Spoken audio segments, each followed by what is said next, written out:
title natin is Kapigatian or Suffering. This is important for us. Sino may pinagdadaan ng suffering dito? Everyone. Walang exempted. Pero hindi nyo nare-recognize. Kasi sometimes they don't listen. Do not accept. Lagi tayo nagdi-deny. Okay? Next natin, ang ating hinati ko siya sa tatlo rin. So, ang number 1, ang kapigatian ay pinapatunayan, sinusukat ang ating pananampalataya. Open your Bible, 1 Peter chapter 4, verse 12. Okay, amen? Turuan niyo si Michael kung saan niya hanapin Juliana. Turuan niyo si Michael kung saan niya hanapin yung Peter. Sa likod, sa likod. Amen po? Ready? Amen po? Okay. Mga minamahal, huwag kayong magtaka sa mabibigat na pagsubok na inyong dinaranas na para bang ito'y di pangkaraniwan. Amen po? Lahat ng mga nangyayari, sinasabi dito, ayan number 1, ang kapigatian ay pinapatunayan. Meron talaga, pinapatunayan, sinusukat ang ating pananampalataya. Nakaupa lahat yung sa gitara at saka yung sa lahat i-off mo, yung hindi yan, yung sa dulo, lahat i-off. Yan, lahat i-off. Hindi naka-off yung dito, nakikita ko yan, amen. Okay? Nakita nyo? Ang kapigatian, pinapatunayan ng sukat, sinusukat ng ating pananampalataya. Sa tingin nyo yung pananampalataya nyo, kapag nagkaroon kayo ng problema o yung mga nararanasan yung mga pagsubok, sa tingin nyo matibay na ba kayo? Lahat ng mga nangyayari sa atin, huwag natin iisipin na, ay, wala na yan. Wala na yan. Kasi mabigat na yung problema namin. Ano na tayo? Pero hindi natin nakikita kung bakit tayo may pinagdadaanan. Ang pinagdadaanan natin. Sinusukat kung hanggang saan na yung faith mo. Kung nasaan ka na ba? Nandun pa rin ba sa pagiging baby? Alam niyo yung pagiging baby Christian. Sa konting so lang ng isang tao, Christian man o hindi, naniniwala na agad. Yun yung sinasabi na ang pananampalataya ng isang tao, susukatin niya sa pamamagitan ng pagsubok. Dahil hindi mararanasan ng isang taong Kristiyano, totoong Kristiyano, kapag ito'y walang pagsubok. Ang pagsubok kasi, hindi yan yung, maliit na bagay lang yan, the same thing. Amen po? Kaya ang lahat ng nangyayari sa atin ay may kadahilanan. Hindi ito plinano natin. Nangyari dahil may ginagawa sa atin si Lord na kailangan mo pagdaanan, kailangan mo dumaan sa apoy para maging tunay kang Kristiyano. Amen? Para malaman na ikaw ba nagpupunyari Kristiyano o ikaw ay talagang Kristiyano na kahit may pagsubok, hindi mananaiig ang aking pananampalataya dahil nakakapit ako sa Kanya. Kahit mamatay o magbuhay ako, sa Kanya pa rin ako kakapit, hindi sa tao. Dahil ang tao, isang salita at nagkagalit lang, iiba ng kanan. Amen po? Tandaan natin, ang pagmamahal ng Diyos, kahit anong kasalanan natin, kahit anong pagkakamali natin, hindi tayo pupitawan ng pagmamahal. Patuloy tayong pababalikin, anak, bumalik ka. Lord, to me again, ka rito. Patuloy kitang kukunin dahil nadudulas ka na. Napupunta ka na sa kumulong. Huwag mo hayaan na ikaw ay mapunta sa kailan-liman at hindi ka na makatayo. Amen? Ang mga pagsuboy is, lang yan, ay test. Adam.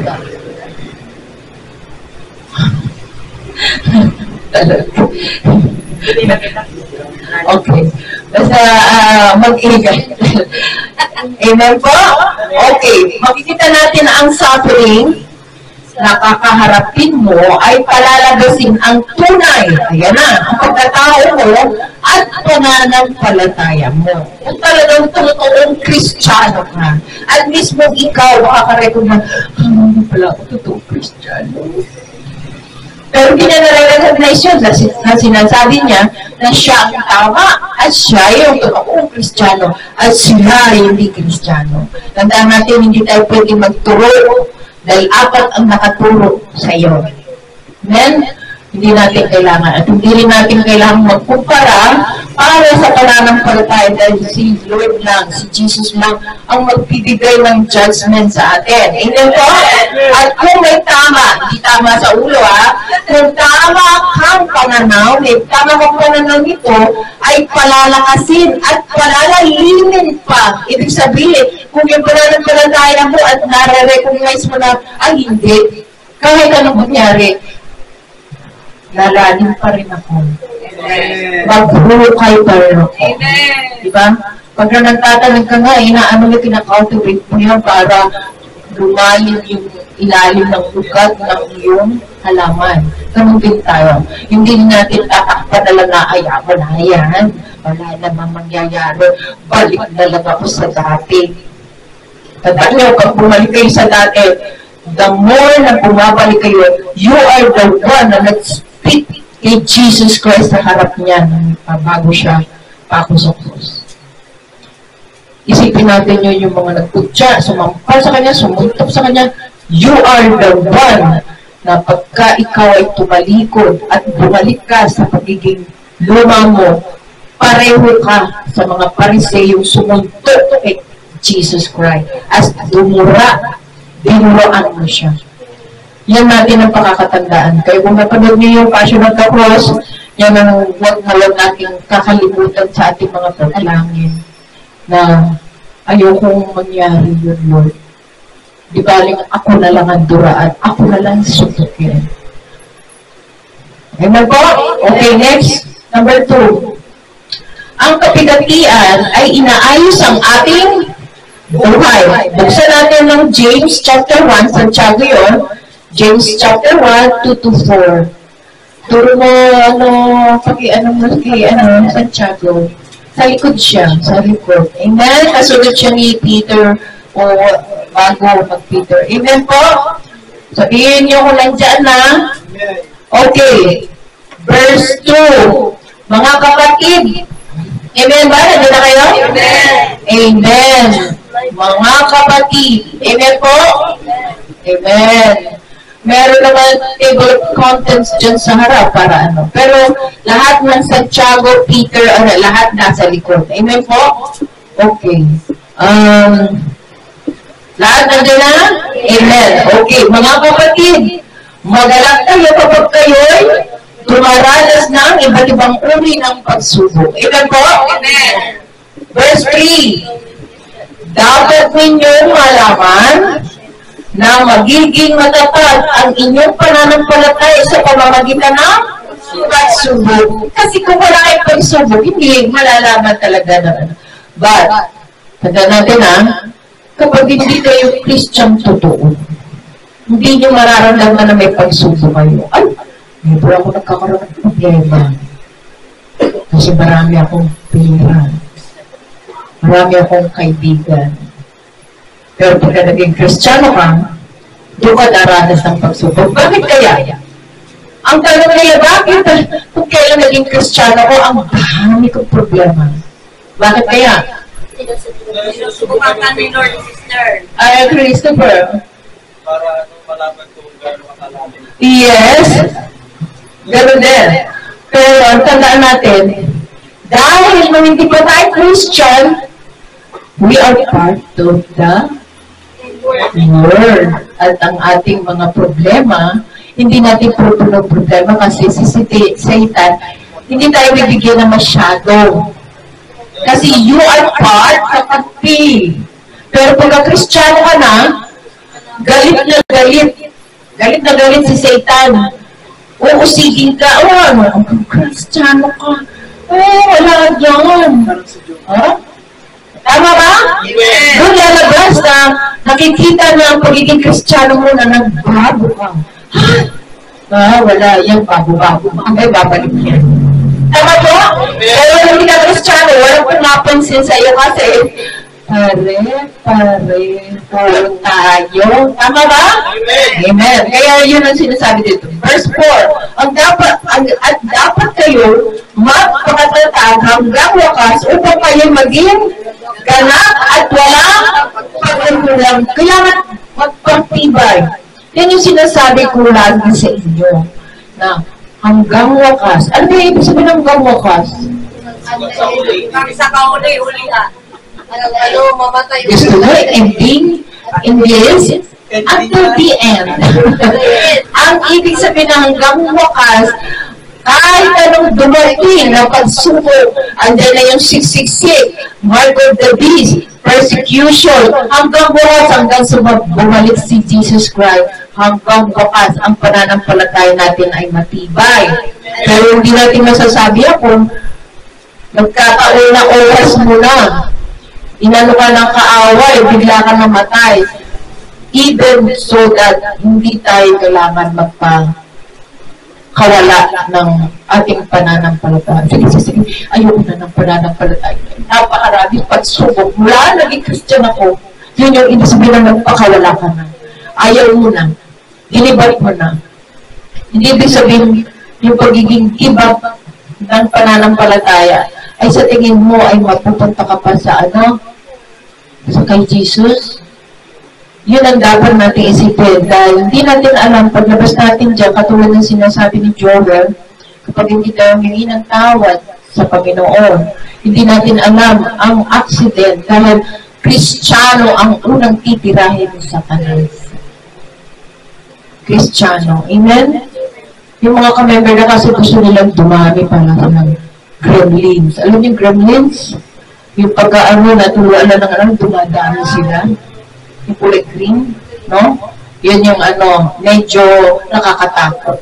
Ang gusto nilang patayin ang mga Kristiyano. Amen? Okay. Number 3.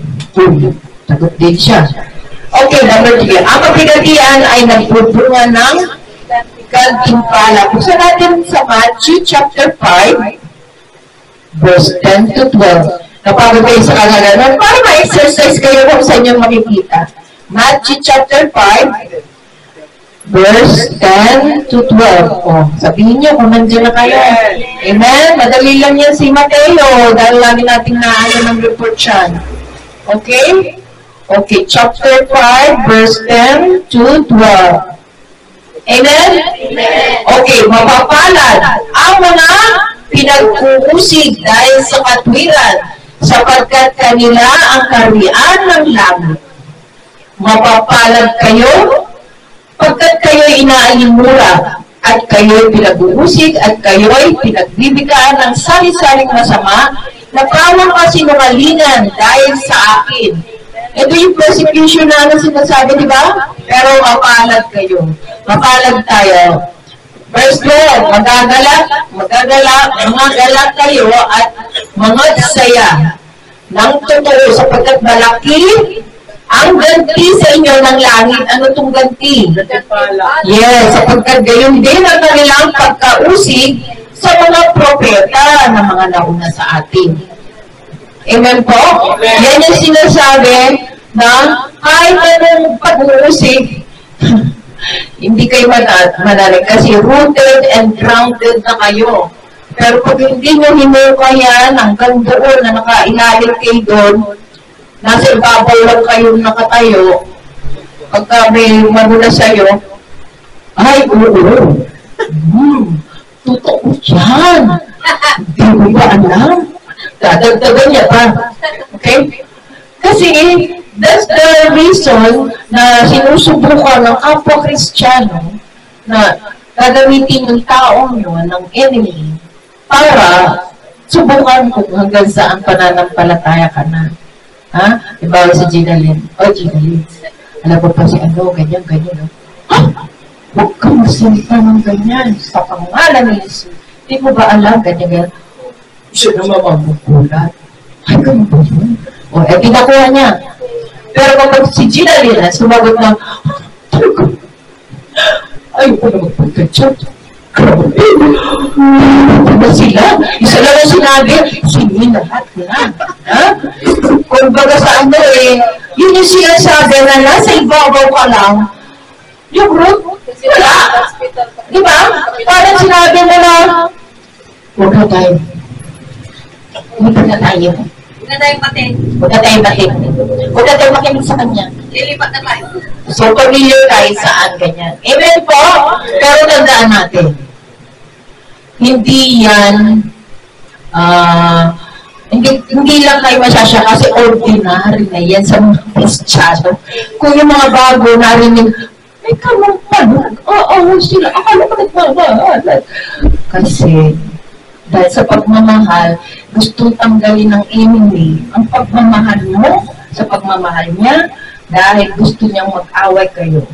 Dahil ang pagmamahal na binigay ng Diyos sa kanya, kinaiingitan nito. Hindi niya nararamdaman yung pagmamahal na nararamdaman nito, na laging nakangiti, na laging nag-bless. Bakit siya? Hindi siya nakakatanggap ng pagpapala at lagi siyang masaya at ang kanyang pamilya napakasaya. Sometimes gano'n di ba? Kaya ang mga Kristiyano, ang mga naririnig ng gano'n, ano nang niiran? Inggit. Sino yung si Inggit? That's the enemy wants to destroy us. Pero pag nararamdaman ng isa na naiinggit siya, na parang hindi siya pinag- uy, nararamdaman ko ang iyong pagkaano. Huwag mo entertainin yung spirit ng inggit na yan in Jesus' name. Kasi wala sa Panginoon. Yan may second dimension ng AI. AI natin. Wala tuloy ako. Sasabihin mo doon sa nararamdaman mo na mas mahal ka rin. Walang pinapaborito ang Panginoon. Pagbutihan mo ang pakikipugnayan sa Diyos dahil mas matindi ang mararanasan mo kaysa sa akin. Walang nauuna, walang nahuli. Sabay-sabay siyang nagbibigay ng pagmamahal at pantay-pantay. Amen po? Kaya yun ang lagi natin iisipin. Mga galak kayo, no? Magsaya dahil ang ganti, ang gantimpala ay ibinibigay sa atin. Amen po? Okay, next natin. May gantimpala sa pagtitiis at pananatili sa ating pananampalataya sa Diyos sa kabila ng pagsubok at bigati sa buhay. Naiintindihan nyo siguro, Tagalog na yan, ha? Mamaya mag-i-English-Englishan tayo. Kailangan translatehan natin. Kailangan practice tayo. Okay. Hindi sayang ang pagtitiis at pagpapatuloy natin sa Diyos sa kabila ng kapigatian. What's that mean? Ano ba yung sabihin niyan? Ha? Ay, may gantimpala. Nakapurpose na yung ano natin. Ay, may gantimpala, may gantimpala. O, kailangan magtitiis ako, ha? Baka di ko nararanasan yung ano. Ayoko niyan. Kadalasan yun, kasi iniisip mo, gantimpala, nakapurpose ka lang doon sa reward. The same lang sa mga magulang. Pag inutusan, 100%, the same everybody. Pagka inutusan, hindi sumusunod. Ang lagi sinasabi, mamaya na. Busy pa ako. Sino yun? Pero pag sinabi may lupa, Pagka sinabi na ano, bibilaan niya na. ay, bibigyan kita ng ano, ng 15 pesos. Ano ka? Magkakabit. Ano ba, utos mo? Ano ba? Akin na ba itong sukli? Oo. May nakapag-gasolina. Tandaan natin na, that's the reward na iniisip din natin sa lahat. May reward ako kay Lord. Kaya kailangan, nakikita ni Lord, gagawin ko to Lord, magtitiis ako dito kahit nasusugatan ako. Katingin mo, may reward ka doon. Wala. Kasi sinasabi mo na magtitiis kahit ayaw ng puso mo. Walang faith. Walang faith. Nag-gets nyo ibig sabihin? Kasi sinasabi dito, ang pagtitiis at mananatili sa ating pananampalataya. Yung faith mo, ano ba yung faith na yan? Yung magtitiis ka. Ano ba yung faith na ito? Nakikita ba daw? Hindi. Ano ba ang faith? Paniniwala, matinding paniniwala sa isang Yung bagay. pinanghahawakan mo. Pinangahawakan mo at hindi mo nakikita. Kasi nga, we walk by faith, not by sight. Kasi sasabihin mo, oh, pakita mo sa akin kung may pera ka. Hindi ko susunod sa iyo. Kung wala kang pera, hindi na lang. Hindi ako naniniwala sa iyo. Tama mo ba? Pero, pwede ba natin sabihin niya kay Lord? Sabi niya, may reward. Pakita mo muna, Lord, may reward talaga. Gagawin ko itong utos mo. Pwede natin ganunin si Lord? Basta talaga ginano po si Lord eh. Anak, yan lang ba inaantay mo? Ibig sabihin, hindi mo umahal. Ibig sabihin, yung paghihirap na ipinigay ng anak ko sa'yo, hindi mo inaangkin. Doon lang sa buhay na paghihirap niya, na tinubos ka para makausap mo ako. Hindi na ba yun masaya sa'yo? Hindi ba mag-ano yun? Nakakatuwa na ano? Aantayin mo lang yung reward na kagaya ng ginagawa ninyo sa mundo. Hinahangad na makuha ang maraming. And after that, pagka nagkasakit, sino ang nakikinabang ng mga pinag-ipunan ng mga perang yan? Hindi. Ibang tao. Ibang tao ang susunod. Nakita niyo yung kinalakwento ko sa inyo, mag-asawa? Yung asawa, trabaho ng trabaho. Ang yaman-yaman nila. Tapos yung driver niya, hindi na-drive sila. Namatay yung asawa. Ano nangyari? Ang napang-asawa yung driver. Ay, ang galing ni sir. Siya ang nagtrabaho. Ako. Tama po ba? The same as. Ipon tayo ng ipon. Iba ang nakikinabang. Ganun din sa amin. Iba ang naghihirap. Pagkatapos na nila, iba ang nakinabang. Nag-aaway-aaway pa. Magkakapatid, nag-aaway-aaway dahil sa mga mana. Nag-aaway-aaway dahil sa ako ang maganda, ako bata, ako ang masusunod, ako ang ano, ako. Hindi po. Pero yung ano ba ginagawa niyo dalawa?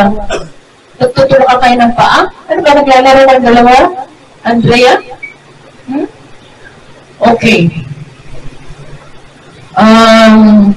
Lahat ng ginagawa pagtitiis, may kapalit siya ng kaginhawaan. Paalisin natin ang gantimpala. Pero yan ang pangako ng Diyos. Pero do not focus your mind to reward.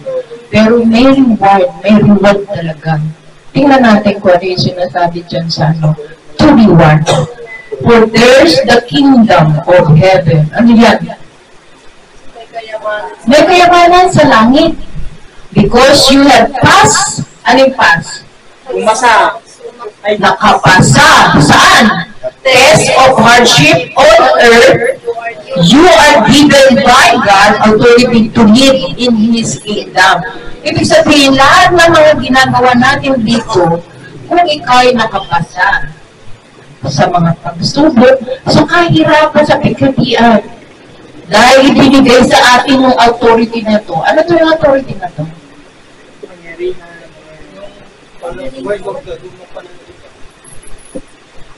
Yes, Word of God.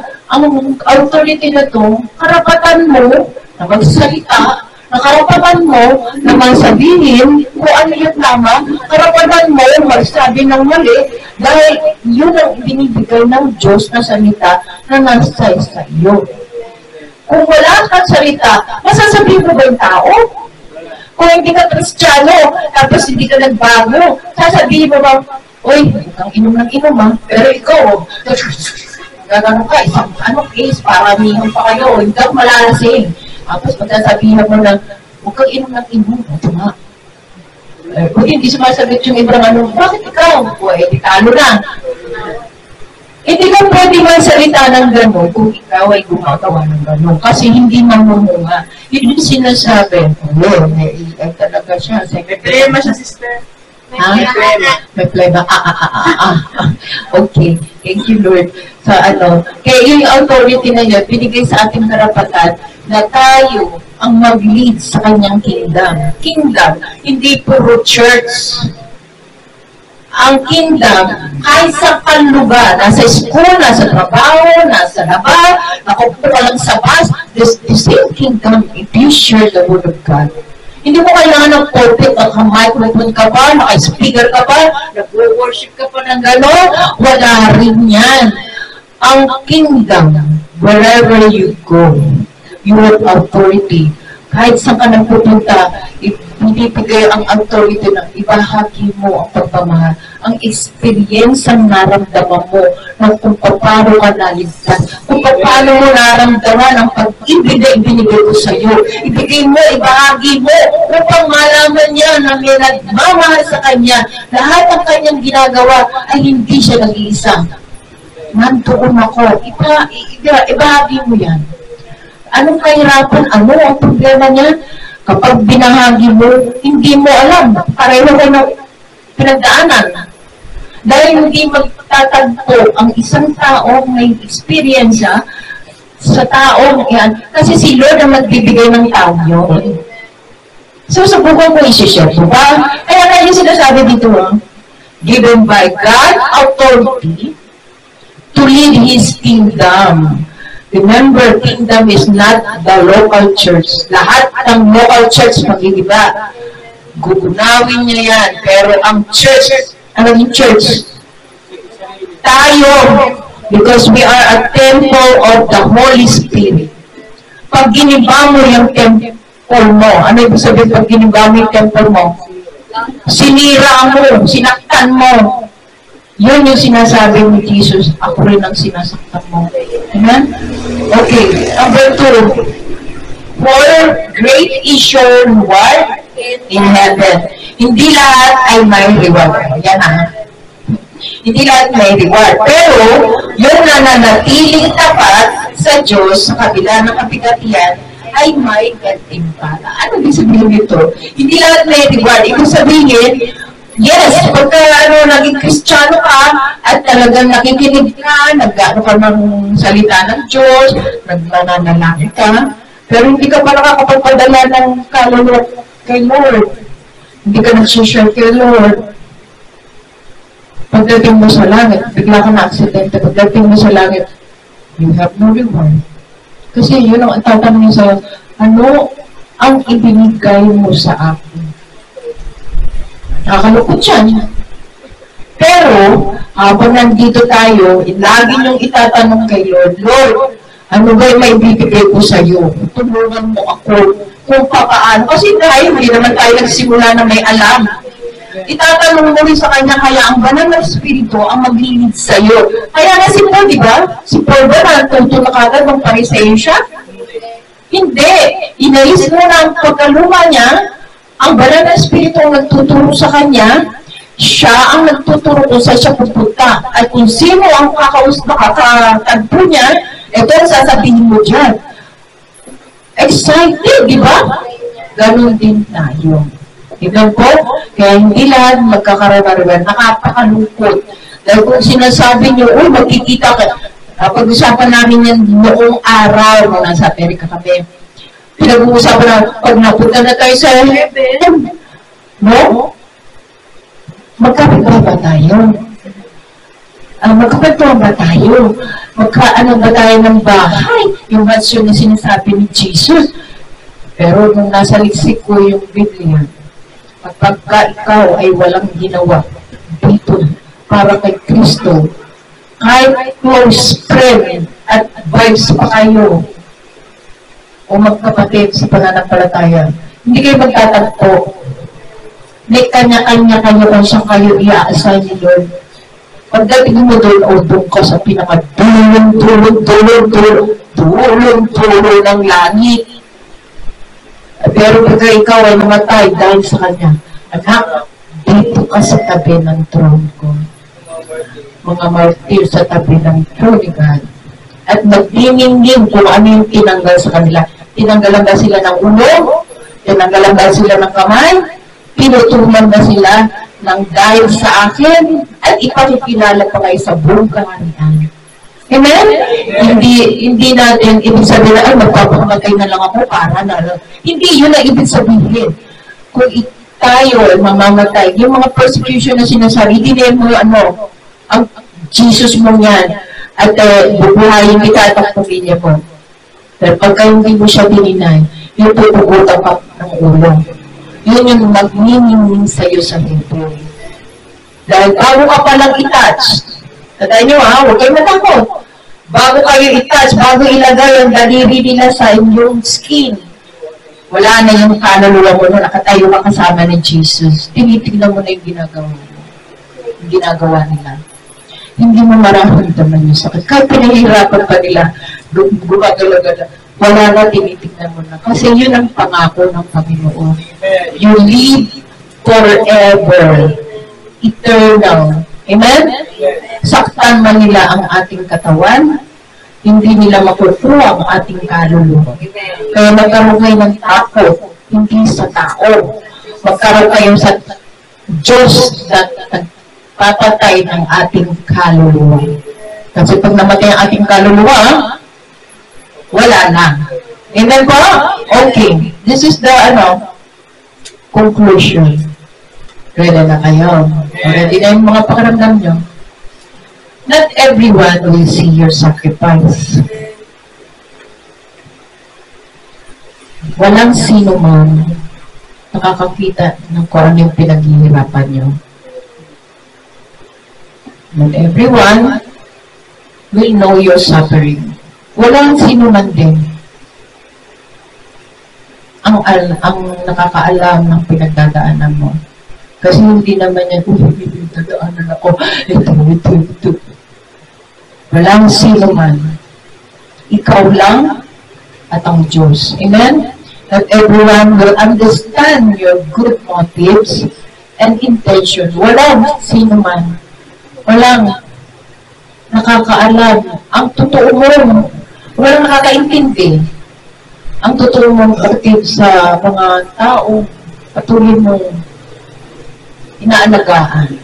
Patuloy mong binibigyan ng halaga na dapat sila ay makilala ang Panginoon. Amen po? And some will even question you. But always remember, marami nagtatanong pa rin. Pero tatandaan nyo, ito ang verse na ito. Lagi mong tatandaan. Matthew 6, chapter 4, verse 4b. Say, Father who is looking at you in secret will repay you. Sa Tagalog, ang iyong Ama na nakakakita ng kabutihan, ginagawa mo ng lihim, ang siyang magbibigay ng gantimpala sa iyo. Amen po? Kaya hindi natin, kahit na nagtatanong, totoo ba yung ginagawa niya? Ano ba yan? Ano lang yan? Samahan lang niya ng kulto. Amen? Hindi nila alam ang pinagdadaanan natin. Hindi nila alam, walang sino man. Kahit magsalita sila ng kahit against you, us, hindi niya alam ang pinagdaanan natin. Hindi tayo basta-basta na lang nag-bloom at nakabuo. Dumaan tayo sa pagkakakilala, dumaan tayo sa lahat ng nagpa-process yun eh. Amen? Hindi naman ibig sabihin na tinayo ng malaking church, magkakakilala na. Basta tayo hindi tayo magkakakilala. Kaya nagsisimula sa maliit. Amen po? Amen. Para malalaman mo kung ano mga pinagdadaanan ng bawat isa. May mga tao talaga na ayaw nilang i-share yung buhay nila. Kasi unang-una nilang inaano is pride. Bakit kaya pride? Mahilig kumain ng Jollibee, fried chicken. Kailangan nagpapakatotoo tayo dahil ang Diyos, ang lagi niyang sinasabi, share one another and pray one another. Hindi niya sinabi na share to her or me. That's it. Ano nangyayari nung araw ng kita Christian? Pagka nagka-problema, tawag sa telepono, pagkatapos ng problema, iinom. Kontento na. Lalasing. Pag nawala na yung alak, masakit ang ulo, at pa ba yung problema? Pa rin. Balik pa rin. Hindi ba tatanda? Pero naging Kristiyano ka, pagka nananalangin ka, umiiyak ka sa kanya, iyak, no, later on, meron kang peace. Nakatawa ka pa. Bakit ako nakatawa, Lord? Kasi sabi niya, ano man ang pinagdadaanan mo, magpuri ka sa akin. Amen. Dahil ang kapalit ay kaginhawaan at kapalingan ng iyong puso at isipan na ako ang magdadala, gamitin mo itong aking Ipapadala si Lord. ibibigay ko sa iyo. Huwag mong sarilinin. Kaya nga sabi niya come to me, and I will give you rest. Okay? Huwag natin isipin na ang Diyos ay napakataas at napakalayo. Sinasabi nila na nandiyan lang. Nasaan si Lord? Nasa tabi na. Kadalasan na lagi natin sinasabi yan. Nasaan ba si Lord? Lord, where are you? Baka biglang bumalap sa'yo, andito ako. Ano kaya sasabi mo? Kasi hindi mo siya kilala. Si Lord ka ba? Bakit iba yung tsura nakikita ko sa palabas? May balbas, at saka mahaba yung at saka nakaganon. So Lord, hindi magpapakita ng kung ano nakikita mo sa TV. Dahil fake yun na sa TV. Amen? Kasi kung kilala mo si Lord, ano sabi sa John? My sheep knows my voice. Hindi niya sinabi, my sheep knows my face. Makasulat ba doon? Kaya nga pagka nakita mo yung isang di mo kilala, palikit ka para malaman mo kung sino dyan. Kung si Satanas siya na talagang pogi. Mahilig sa pogi. Sino mahilig sa pogi? Pogi. Hindi mo alam, si Satanas na yun. Pero pag pogi, nagkato. Ay, hindi ka si Lord. In Jesus' name. Pero pag pa lang, salita pa lang yan na gumagano'n na yung pakiramdam mo. Para siyang alon. Di ba sabi sa salita? Ang salita ay parang alon na nagbubukal sa iyong puso at mararamdaman ng iyong espiritu dahil ang banal na espiritu ay nasa atin. Yan ang magtuturo kung sino yung kaharap mo. Amen po. Kaya huwag natin baliwalain lahat ng ginagawa bilang Kristiyano. Kahit tayo ay magkaroon ng pagkakataon, magkahiwa-hiwalay. Hindi katapusan ng mundo. Hindi katapusan ng buhay nyo. At hindi nyo pwedeng sabihin sa akin at sa Diyos, iniwanan kami ng pastor namin, kaya ayaw na namin maging Kristiyano. That's maling mindset. Wala mindset doon. Salamat Panginoon, nadagdagan ng aming kaalaman sa iyong salita. Meron ka pang gagawin sa amin para matuto kami. Kaya hindi na kayo mga baby. Kayo ay mga nagsisimula ng toddler, hindi toddler, toddler, hindi toddler, amen. Sige, patuloy natin isipin na tayo nagsisimula ng bakba. At para malaman na, anak, nakikita ko ang iyong pagkauhaw. Sige, mauhaw ka pa ng mauhaw. Ako ang magtuturo sa iyo. Dahil pagka nagkasama-sama muli kayo, iba na ang mga posisyon na ibibigay ko sa inyo. Nakaprepare na kayong lahat. Hindi na kailangan sabihin pa ng iyong leader, ng iyong pastor, na ganyan-ganyan. Kasi mag-develop kayo pagka Tama po ba? Ang isang Kristiyano, kapag nanatili sa isang lugar, nandun lang siya. Nandun lang siya. Anong ginagawa niya? Kapag totoo kang Kristiyano, anong ginagawa mo dapat? Kumikilos? Ha? Kumikilos? Kapag natutukan na nananampalataya, kahit nasa isang lugar ka nakabuntukan, wala ka nakikitang bahay o anong una mong ginagawa dapat?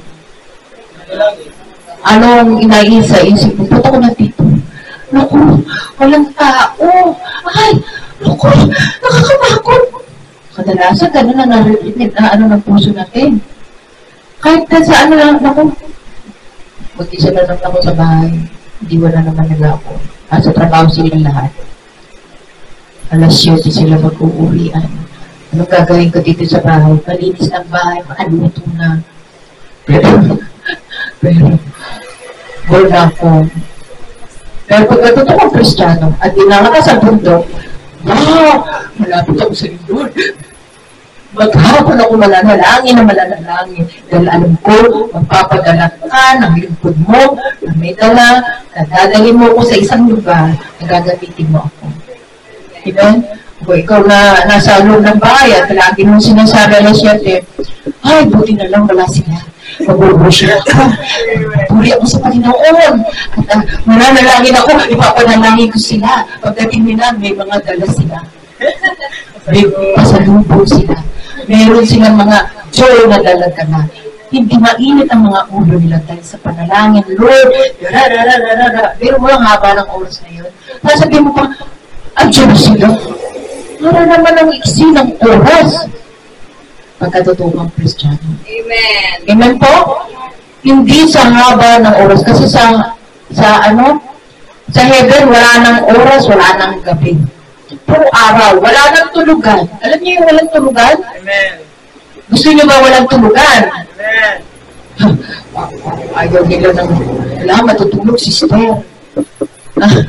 Pagka natulog kayo, nababawasan ang araw niyo. Kasi sa heaven, wala nang gabi. Wala nang oras. Gusto niyo ba? Hindi po kita nasa heaven kayo, worship lang eh. No, hindi po. Heaven and earth will pass away. But the word of God is mananatili. Ibig sabihin, itong mundo na to, lilikasin ng Diyos kasi ito ay corrupt. Magkakaroon tayo ng bagong langit agad. Mundo. Magkakaroon ng bagong mundo. Corrupt pa ba? Bagong langit. Ibig sabihin, yung wala na yung mga universe na yan. Wala na yun. Yung second, Pero sinasabi niya, new earth, new heaven. Ibig sabihin, magtitira pa rin tayo sa earth. Hello! Ano ba ginagawa sa earth? Dati pa rin! Normal! Pero wala nang kurap. Wala nang mamamatay. Wala nang magkakasakit. Wala nang tulugan. Normal! Bakit magagawa si God ng bagong earth? Oo, pero ibig sabihin, pwede naman niya gawin na lang lahat, heaven. Heaven na lang. Doon na lang isa, huwag ng earth, kasi kurap nga. Pero ano bang madalas na ginagawa ng earth? Ano bang ginagawa ng earth sa earth natin? Ano ginagawa? Nagtatrabaho. Nagpe-fellowship. Nagkakamustahan. Yun yung ginagawa ng mundo, di ba? Pero babaguhin niya na kasi bagong mundo. Pag sinabi bagong mundo, ibig sabihin anong ginagawa ng mundo? Dati pa rin! Magtatrabaho tayo, pero hindi kailangan ng pera. Ibig sabihin, sahin pa rin natin kung ano yung gift mo. Kung marunong kang magawa ng bahay, magagawa ka ng pero hindi ka na makakaano ng sakit. Kung sasabihin ko lang, ito, bahay, building, kasi new earth, tsaka wala nang masasaktan, at wala nang basura. Hello? Pag sinabi mahilig magluluto ako ng spaghetti. Paglagay ng spaghetti, pagkakain mo, sabi ka dapat. Wala yung kasi yung hindi natin nagagawa sa mundo, corrupt, magagawa natin sa heaven. Kung hindi ka nakakasakay ng kabayo, makakasakay ka doon kung pangarap mo. Kung hindi ka nakakakita ng Jurassic, makikita mo yung Jurassic harap-harapan, hindi siya mananakit lion or whatever. Kasi nga hindi na corrupt. They are kindness. Amen po. Kaya yung mga pusa, aso, kung ano, yung mga alaga nyo, ng mga namatay, magkikita-kita lang makakasama nyo. Ilan na yung nanamatay yung mga aso, tandaan yung pangalan, dahil siya, matatandaan niya pagdating mo dun sa heaven. Amen po. Hindi kayo naniniwala. Okay. Kasi, maniwala man kayo o hindi, ang sabi nga, di ba, by faith. Kung ano yung sinabi sa salita ng Diyos. Dahil ang sabi nga, from the beginning, kay Adan, alagaan mo at lagyan mo ng pangalan. Ikaw nang magbigay ng pangalan ng authority. Kung bakit ibinigay yun, para magamit din natin na ngayon ginagamit natin, yung aso ay naging aso. Ilagyan natin ng pangalan ka. Para matandaan, kasi pagkapare-pareho ng ano, aso yung aso ko dito. Ha? Pare-pareho ng ano, dog. Yan. Pero yung pangalan, para kasi magkakamukha eh, kasi nakikita mo, puso ko na. Hindi, kumukha lang. Ganun din ang tao, di ba nilagyan ng pangalan? Kaya nga si Jesus, tinatawag tayo by our name. So ngayon, pagka bago na ang earth, kung ano ginagawa natin sa mundo ng ordinary, not kurapa, hindi ibig sabihin na may magnanakaw, may ano, wala nang ganun. Wala na rin mga halaman na mamamatay, buhay, lahat yan. Everything is new. Amen? At hindi na tayo magugutom. Ang pagtatrabaho sinasabi, hindi yung pagtatrabaho ko sa sweldo ka, hindi. Kung baga, ano yung talent mo, ginagawa mo, ano na trabaho, sa factory ka, gumagawa ka ng ano, mas magaling ka pa. Ano kasi pangarap mo yun, hindi mo nagawa rin sa lupa, magagawa mo kasi yun na ibinibigay ng Diyos sa atin yung ano, ang desire mo. Kung desire mo na, Lord, gusto ko, sa bahay ko, may golf. Bibigay sa'yo ni Lord yun. Kasi, anak, yung pangarap mo nung nasa mundo ka, hindi mo binigyan kita ng golf club sa likod ng bahay mo. Wow! Kailangan silang gold ng gold. Hindi naman siya nagkakamali kasi perfect, walang fail. Tama mo ba? Excited, di ba? O kung di ka nakakalipad ka yan. Hindi na. Kasi pagka nalaglag ka, hindi ka babagsak kasi merong ano yan eh. Oo. Okay, maniwala. Kung magbasa kayo ng Revelation natin. Sa Revelation, at the end, chapter 21, 22, doon kayo mag-focus pa ulit-ulitin nyo, wow, ang ganda na ng heaven, ang ganda na ng earth. Gusto ko maranasan na nandun din ako. Amen po? Pero tandaan natin, huwag tayo mag-focus doon lang sa ano na yun. Amen po? So ngayon, ano nangyari? Wala na? Nawala. Okay. Ano ba? Sinalin. Sinalin. Pakiano mo nga sandali yung ano, yung password. Ba't niya wala siya? Okay. Tandaan natin, lahat ng mga ginagawa natin, kung ano ito may pagsubok, ito ay ating nararanasan. Sabi nga rejoice. Mag-rejoice ka. Hindi ibig sabihin na nagkaroon ka ng namatayan ka. Sabi, mag-rejoice. Teka lang muna. Namatayan ka. Hindi ibig sabihin na ipakikita mo sa tao na nagre-rejoice ka. Kung ang iyong kamag-anak namatay, Kristiyano at born again, yes, rejoice. Hindi ka kailangan malungkot dahil maaga siya makaka-uwi kay Lord. Amen? Pero yung sinasabi ng rejoice na pinaghihirapan mo at hindi mo nakakamtan dahil hindi sinasagot ang inyong mga dasal. Magre-rejoice ka ba? Rejoice pa rin. Kasi sabi nga yung mga problema mo, idaan mo sa worship. Taas mo yung kamay mo at magpuri sa Panginoon. Dahil ang problema, yan ang magdadala sa atin para tayo unti-unti bumagsak.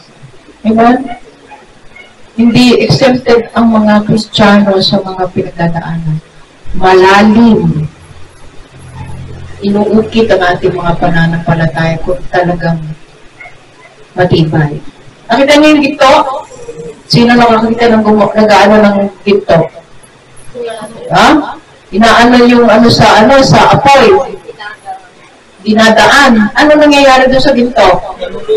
Nalulusaw. Nakikita ba kung original o ano? Fake. O ano? O totoo? Ikaw kaya? Padaanin ka sa apoy. Ingit. Ayoko na. O, gabisin yung pagsubok. Ayoko na. Ayoko na yan. Walang pagpapala. Sabi nila, pagpapalain ako. Ang sabi nila, nagbabasa ka ba ng Bible? Bago ka pagpapalain, paghihirapan mo ang salvation mo. Bago ka pagpalain, sumusunod ka ba sa Panginoon? Sinusundan mo ba si Jesus o sinusundan mo yung tao o yung church?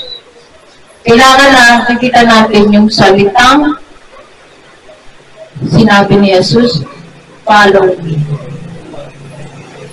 Ano yan? Deny yourself, pick up your cross, and follow me. Okay? Hindi pa pwede follow me, ayoko ng cross. Dinala mo na yan, Lord, ayoko niyang cross. Papalo na lang kita. Pag pinapalo mo siya, gusto mo lang makipag-ano dahil gusto mo pagpapala. Amen? Pero kailangan natin maranasan po ano yun. Kailangan mo i-deny yung sarili mo. Ay, ayoko na niyan, ginagawa ko. Ipikapin ko kung anong hirap na nandito binigay sa akin ng Diyos. Masama ko siya sa paghihirap. Lahat ng pinagdaanan niya, nararanasan ko na. Kaya nagkakaroon tayo ng compassion sa tao. Dahil yung naranasan ni Jesus sa pagkapako sa krus, pagdala niya ng mga kasalanan ng tao, nararanasan mo, ganito ka pa na. Panginoon, kinudya, hinataw, sinampal. Sorry, Lord, kasama pa rin ako noong araw. Pero ngayon, Lord, bibigbitin ko at ipakikilala ko, nasusunod ako sa iyo. At ang pagtitiis, hindi ko iisipin ng reward, may reward. Iisipin ko hanggang wakas na makalakad ako kasama ko. Amen? Kasi dito na po ako sa reward lang yun. Kung gagawa tayo ng fake na attitude. Alam ni Lord yung attitude natin. Pero pagka talagang nakikita na nahihirapan at masaya pa rin siya na sumusunod sa Panginoon. Kahit anong hira, kahit nawala yung lugar, kahit nawala, nagkahiwalay, nandoon pa rin ang pag-uusap, ang relasyon ng bawat isa. Hindi ang local church ang nagbubuwag ng pananampalataya natin. Amen po? Ang pananampalataya mo, kung ikaw hindi naniniwala sa Panginoon, yan ang unang sisira sa iyo. Pero kapag ikaw ay nananampalataya sa Kanya, kahit anong lindol, bagyo, o ano pa man ang nangyayari, matanggal ang mga local church, kahit anong sabihin, friend mo pa man, kapatid mo pa naman yan, magsalita tungkol sa iyo. I don't need to talk about them. Kasi si Satan yan. Nakikita niya yung pananampalataya ko, kaya galit na galit siya, nagninit siya. Kahit tumbahin niya ako, hindi ako titingnan sa pananampalataya ko sa Diyos. Dahil lalakad at tatakbo ako sa aking race hanggang wakas. At yun ang gagawin ko sa ating mga kasamahan. Amen po? Hindi mo pwede na ikaw lang. Kailangan kasama. Amen. Yun ay tuturo mo. Hindi pwede lang. Hindi kayo pwede. Siya lang. Hindi pwede yun. Magkakasama tayo sa hirap at ganawa. Magkakasama tayong susunod sa Panginoon. Yung tumiwalag, okay. Hindi ko na problema yun. Si Lord lang may problema sa kanila. Amen po? Tandaan natin, hindi tinitingnan ang bilang. Puso ng bawat isa. Dahil kung ang puso mo ay hindi nakaayon sa Kanya, siya mismo ang magpapatiwalag sa iyo. Siya mismo ang ihiwalay niya. Kaya nga sabi niya, ihiwalay ko ang sheep ko sa goat, sa kambing. Dahil ayaw niya mabahiran ang mga tupa ko. Ihiwalay ko sila. Kaya huwag niyo intindihin na pagka meron nawawala, your will be done. Lord. Not us. Ikaw ang nakakakita ng puso at pananampalataya ng bawat isa.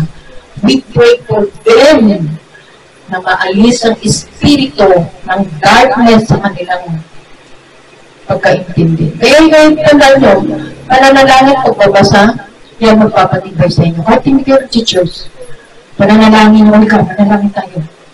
Alika, magbasa tayo. Yan ang pagkain natin. Hindi tayo matitinag. Dumating ang persecution, hindi tayo matitinag dahil marami na tayong kinain spiritual na food. Yan ang lakas nyo. At kung meron kayo mga nararamdaman, kumain ka lang ng kumain, tutunawin nyo yan darkness na nasa katawan natin. Amen po? Amen. Okay. Ito na pala. Let's pray na tayo.